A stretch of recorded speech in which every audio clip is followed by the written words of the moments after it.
Segundo verso.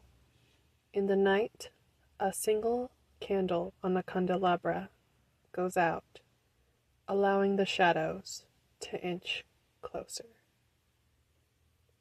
Chapter 3. Santiago and Ernesto. Spring of 2012, 5 years later. The day was gray and ominous as rain poured down mercilessly on everyone in attendance of Isabella's funeral. She had been, in every sense, a perfect woman, gentle, kind, loving, a devoted wife and mother, gone too soon. The rain poured down from the sky as people wept, the words of the priest barely audible as they began to lower her casket into the ground. A child was crying into his tiny fists.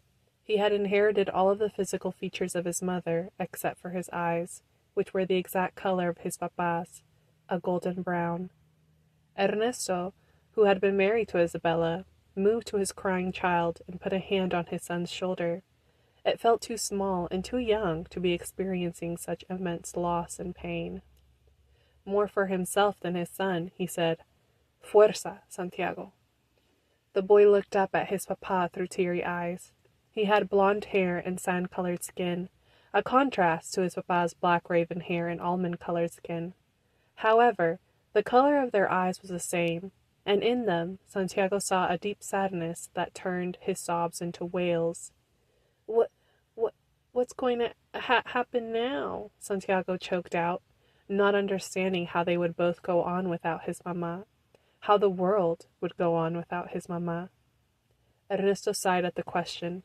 Isabella's passing had changed everything, and the things he had been trying to run from were finally catching up. He knew what had to be done. He just hoped he would not be hurting his son in the process. "We're gonna move in with your abuelo, Santiago," Ernesto said, hardly believing his own words. Santiago looked up at his father, fresh hot tears starting to stream down his childish face. That was the last thing he wanted to do. The encounters with his abuelo had been few and far between, but he had not forgotten the way his abuelo seemed to glower at him. Santiago sniffed and wiped his tears with the back of his sleeve. "Fuerza," he reminded himself, and gave his papa a silent nod of agreement. The rain came down harder now, drumming against the umbrellas, drowning out the priest's words. The word amen was said in unison, and he was handed a bucket of dirt. "Para tu mami," a woman said kindly, "to say goodbye." Santiago looked up at his papa for approval. Ernesto nodded, and Santiago dug his small hands into the bucket, grabbing a fistful. He looked at his papa again nervously. "Ve," his papa said reassuringly, and gave him a soft pat on the back. Santiago walked cautiously and quietly towards the burial plot. When he reached the edge of the 6-foot hole, he peered over it, examining his mother's casket inside. He saw other people standing beside him, letting the dirt and flowers in their hands fall on the coffin. "Adios, mami," he whimpered, allowing the dirt to slip through his fist. Ernesto walked to his son with his own fistful of dirt, and the two of them watched it slip through their fingers, landing gently on Isabella's casket.